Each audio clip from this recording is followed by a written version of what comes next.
रावेर येथे केळी पीक विमा सन 2024 सावदा सर्कलचे पैसे न मिळाल्यामुळे डफडे बजाव आंदोलन करण्यात आले. याबाबत सविस्तर वृत्त असे की अंबिया बहार सन 2024 मधील केळी पीक विम्याची रावेर तालुक्यातील सावदा सर्कल पीक विम्याची रक्कम अजूनपर्यंत मिळालेली नाही. इतर अनेक मंडळांतील शेतकऱ्यांना दिवाळीनंतर लाभ मिळाला आहे.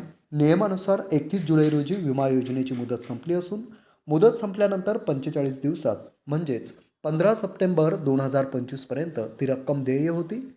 त्यानंतर झालेल्या विलंबानंतर व्याज लावून ती शेतकऱ्यांना दिली जाते, परंतु आजपर्यंत सावदा मंडळातील शेतकऱ्यांची पीक विमा भरपाई रक्कम जमा झालेली नाही.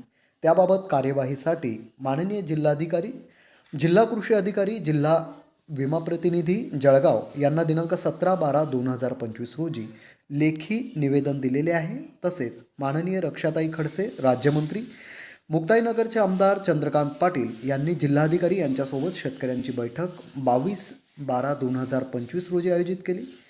त्यात जिल्हा विमा प्रतिनिधी यांनी राज्य शासन व केंद्र शासन यांच्याकडून विमा हप्ता रक्कम जमा न झाल्यामुळे आज पावे तो पैसे मिळालेले नाही असे सांगितले. 3.5 महिन्यांचा कालावधी लोटून पण शेतकऱ्यांना न्याय मिळत नाही. तरी आपल्या स्तरावर योग्य ती कार्यवाही होऊन 10 दिवसाच्या आत विमा रक्कम खात्यात जमा झाली पाहिजे, नाहीतर आम्ही उपोषणात बसू, अशी परवानगी आम्हाला मिळावी, अशा प्रकारचे निवेदन देण्यात आले.